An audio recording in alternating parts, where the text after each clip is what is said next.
fikih. Ilmu fikihnya sedikit. Walaupun ngambil 10 menit kita tabarukan ya, ilmu fikih perlu, ya kan? Karena dikatakan man tasawwafa walam yatafaqqa faqad yazanna. Ya, man tafaqqa walam yatasawwafa faqad tafassar. Orang kalau ngaji tasawuf enggak ngaji ilmu fikih ditakutkan dia sesat. Kalau ngaji ilmu fikih enggak belajar ilmu tasawuf ditakutkan dia fasik. Ya. Ngerti hukum, ya kan? Kalau dibilang sih ini yang biasa para penceramah bilang, mending jadi orang benar apa orang baik, ya kan? Orang pintar apa orang benar, bahasa gitu ya. Orang pintar apa orang baik, pengen jadi orang pintar apa orang baik. Sebenarnya dua-duanya itu harus pintar, harus baik. Jadi nggak ada pilihan. Orang jadi orang pintar, ya kan? Ya kan? Orang baik salah. Jadi dua-duanya harus ada. Karena itu kalau ngomongin pinter dalam sisi hukum, ilmu fikih, pemahaman fikih, logika. Kan maknanya fikih apa? Al-fahm, pemahaman. Jadi orang pinter apa orang baik? Baik, tasawuf, bersih. Kalau orang bersih, orang baik. Jadi jangan cuma jadi orang baik, jangan cuma jadi orang pinter. Yang namanya muslim diwajibkan jadi orang pintar juga, baik yuk. Kalau pilih bagaimana? Jangan milih. Udah, jangan milih. Apa susahnya? Ya enggak? Pintar sama baik. Enggak ada kesusahan. Ngapain dipilih? Siapa yang enggak mau pintar? Ya enggak? Ada yang enggak mau pintar di sini? Ya enggak? Kan mustahil. Semua orang yang dikata-katain sama orang bodoh aja dia pengen pintar. Lah kita yang dikasih kepintaran sama Allah, masa yang pengen bodoh? Kan nggak ada. Orang sejahat apapun dia nggak mau dipanggil jahat, dia pengen dipanggil baik-baik aja. Bener nggak? Lah kita udah dikasih kebaikan, diberikan tabiat yang baik dalam diri kita, masa pengen jahat? Makanya dua-duanya harus ada. Nah ini aja. Baca yang mana sekarang? Rohani. Hah? Faslun fi akamin rohan. Rohan ya tetap. Yang rohan. Awal kan? Iya, yang muamalah. Muamalah mah udah mah. Ibadah kan. Kemarin yang muamalah kita. Kalau minggu pertama jadwalnya memang muamalah kan. Muamalah lagi. Iya, minggu pertama kan jadwalnya. Karena kemarin muamalah. kan Kemarin minggu kelima. Nah, jadwalnya. Nah, ngomong muamalah kemarin. Hah? Lebih berarti. Ayo bismillah. Kita muamalah lagi. Aku liar-liaran aja tuh.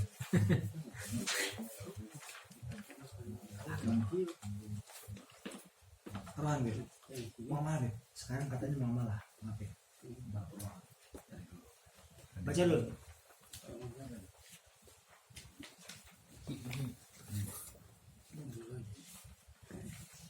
Bukan dulu. Dibagi dua tuh.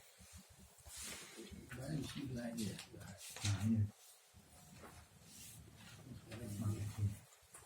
Nanti dibagi dua tuh. Jadi satu minggu ibadah.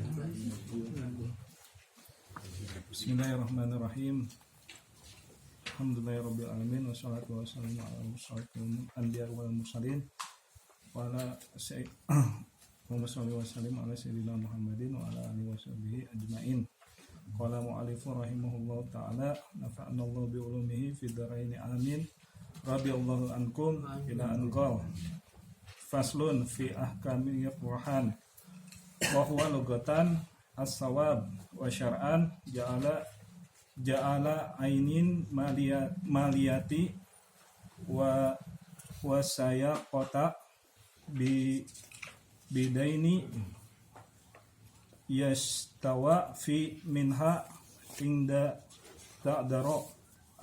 ta'daral wafa wala yasihu rahan ila bi ijabi wa gobuli wa syurti kulli minar rohan wal murtahani an yakuna mutlaqit tashrif.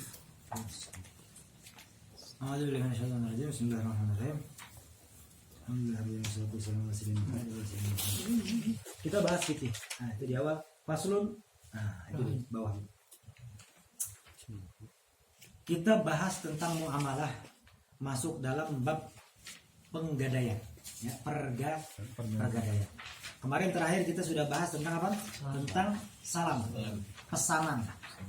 Jadi kalau kita tarik dari awal sampai akhir terkategorikan membahas jual beli. Khusus jual beli. Baik jual beli secara langsung, ya, atau jual beli yang memang inden atau dipesan. Sampai terakhir pesan. Nah, itu. Termasuk di dalamnya ada jual beli yang memang diriba atau termasuk kategori jual beli yang diriba atau jual beli yang diharamkan. Atau termasuk di dalamnya ada khiyar. Ketika orang melakukan jual beli adanya khiyar atau garansi. Ya. Jadi dari mulai awal sampai terakhir bab salam itu semuanya terkategorikan masuk dalam bab jual beli. Paham? Sekarang babnya beda lagi. Sekarang babnya apa? Rohan. Rohan itu pergadaian atau penggadaian. Faslun fi ahkamir rohan. Faslun di dalam pasal ini kita akan sama-sama bahas tentang ar-rohn. Ar-rohnu itu kalau dibilang penggadaian. Ya, kalau diartikan penggadaian. Atau bisa dikatakan titipan, tapi lebih bagus lagi gadaian. Wahwa lughatan, kalau kita bahasakan secara definisi penggadaian itu atau menggadaikan itu katanya. Secara bahasa ats-tsubut katanya adalah suatu hal yang menetap atau ketetapan. Ats-tsubut adalah ketetapan. Sesuatu hal yang ditetapkan. Wa syar'an katanya dalam kitabnya. Dan secara syariat yang dimaksud dengan menggadaikan atau gadaian apa? Ja'lu ainin maliyatin wasiqatan bidainin katanya. Dikatakan menjadikan sebuah barang yang berharga menjadi sebuah apa? Menjadi sebuah wasiqah. Barang untuk ditempatkan sebagai kepercayaan, penjaminan. Wasiqah itu jaminan.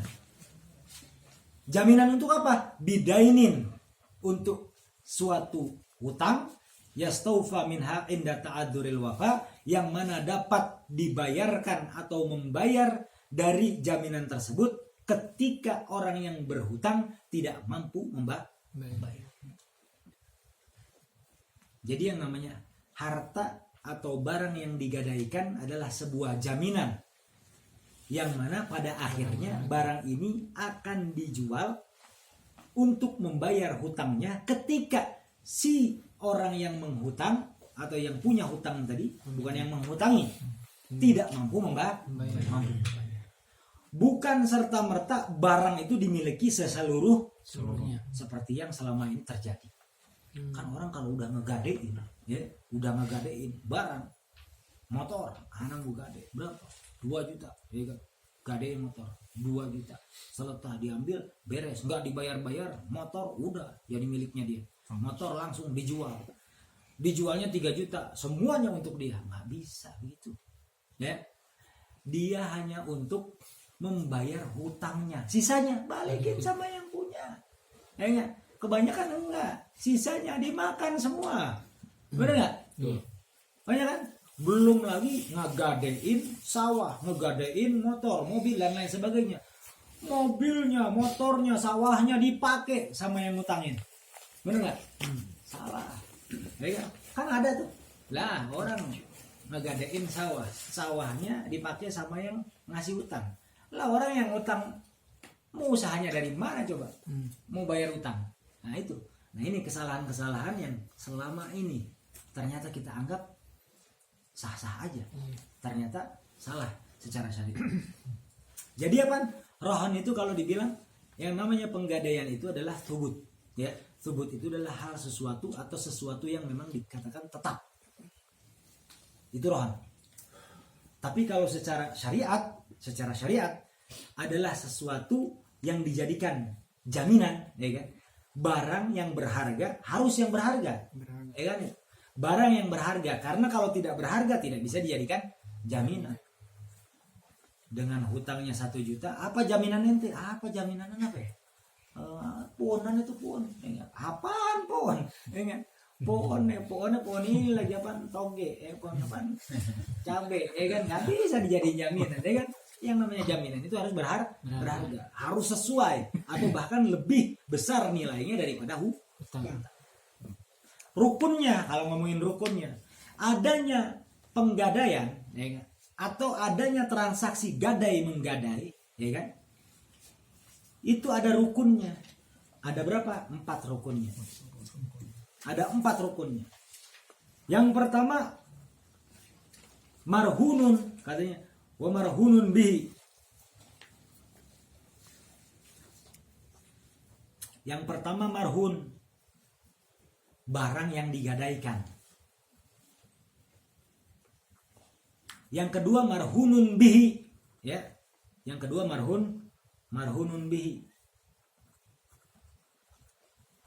Hutang, ya. Yang menjadi awal adanya penggadaian. Kalau sekarang enggak, belum ada utang langsung gadein. Ya, datang ke penggadaian kan belum punya utang ke penggadaian gitu. Datang langsung pengen gadein ini. Ya. Lah apa yang mau digadai ini bukan gadaian namanya. Harusnya secara lafaz, karena nanti secara rukunnya harus ada apa? Sigoh, ya kan? Ada sigoh, ada ucapan barang yang akan digadaikan. Jelas. Nanti satu-satu kita bahas. Terus wa'akid, ada yang bertransaksi gadai menggadaikan. Ada rohin wal murtahin, namanya rohin dan murtahin. Bukan nama orangnya ya, karakternya. Rohin itu yang menggadaikan, murtahin yang dititipkan gadaian.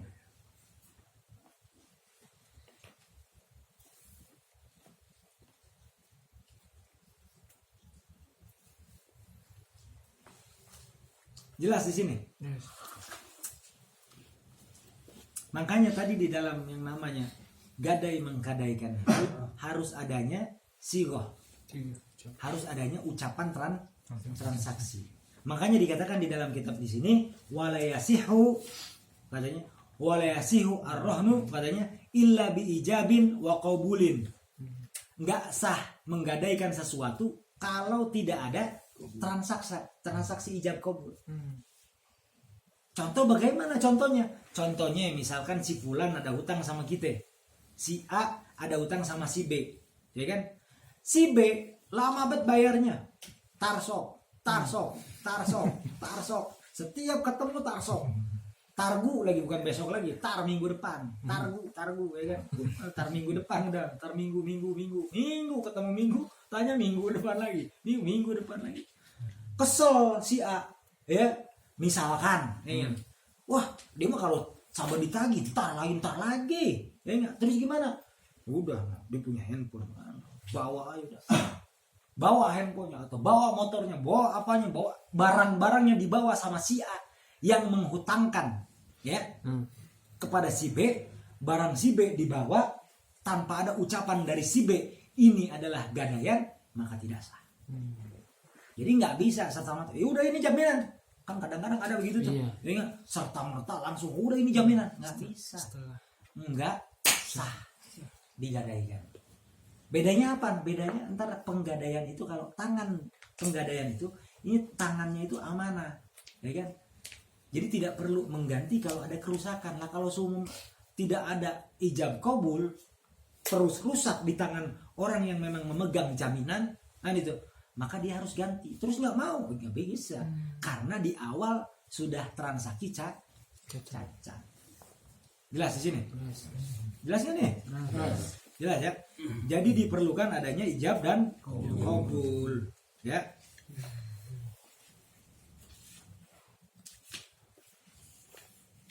Terus wasyartu kullu minar rohin wal murtahin ayyakuna mutlaqut tasarruf. Wasyartu, dan secara syarat, katanya, dari setiap orang yang memang akan menggadaikan atau menerima gadaian, an yakuna mutlaqut ayyakuna mutlaqut tasarrufi, ya. Baik yang menggadaikan atau yang menerima gadaian, dia harus mutlak tasarruf. Mutlak tasarruf itu diperkenankan untuk bertransaksi. Ya. Maksudnya diperkenankan transaksi bagaimana? Orang yang boleh transaksi itu orang yang tidak sedang dalam kategori penyitaan, pengawasan, ya kan? Seperti contoh anak kecil yang belum bisa bertasarruf dengan sendirinya, tidak bisa menggadaikan barang, ya kan? Orang yang memang sudah jatuh bangkrut, ya kan? Karena hartanya udah kebanyakan utang, itu nggak bisa menggadaikan lagi. Ya kalau semua utangnya misalkan 5 miliar, punya rumah satu harganya 2 miliar, ya kan? Udah gitu ada yang nagih nih, utang-utangnya, udah ini rumah gadein aja, udah nggak bisa ngegadein lagi. Kenapa? Karena rumahnya itu sudah ada atau tersita untuk hutang yang 5 miliar. Paham? Udah nggak bisa ngegadein lagi. Karena apa? Itu jatahnya orang yang memang pertama. Jelas ya? Jadi nggak bisa satu gadean untuk berbagai macam hutang. Lah kalau semua bisa enak bener. Punya motor satu, minjem 2 juta, 1, 2, 3, 10 orang. Ya udah nggak usah dibayar. Ya enggak? Ya udah dapat 20 juta, motor kan 5 juta. Ya kan? Misalkan, ya kan? Orang nggak usah dibayar ujung-ujungnya. Itu jahat. Makanya sebelum ada kejahatan terjadi, Islam sudah mengatakan ini tidak sah. Jelas?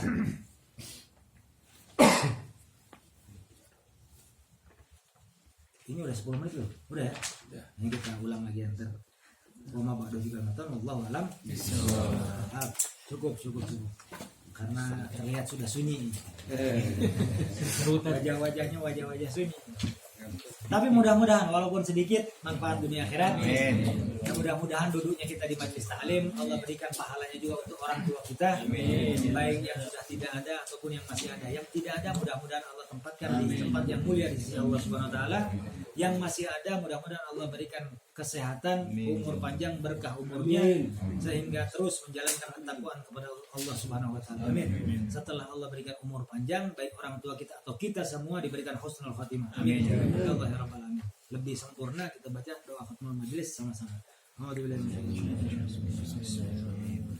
ربنا انفعنا بما علمتنا رب علمنا الذي ينفعنا رب فقهنا وفقهنا وقربة لنا في ديننا عن البطر انثى وذكر رب وفقنا ووفقهم لما ترتضي قولك فعلا ترما وارزق كل حلالا كريما واحلا ازكياء علما نهض بالخير ونكفى كل شر ربنا واسهل لنا كل شؤون واكرم بالرضا منك العيون واقض عنا ربنا كل الديون قبل ان تاتينا رسل المنون واغفر واستر انت اكرم من ستر وصلاه الله على المصطفى من الى الحق دعانا والوفاء بكتاب فيه لساس الشفاء وعلى الآل كراما شرفا وعلى الصحب مصابيح القرار اللهم اهدنا بالهدى واجعلنا ممن يسارع في الرضا ولا تولنا وليا سواك ولا تجعلنا ممن خالف امرك وعصاك حسبنا الله ونعم الوكيل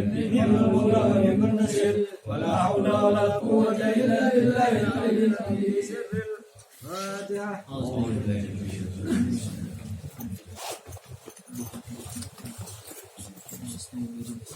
Amin.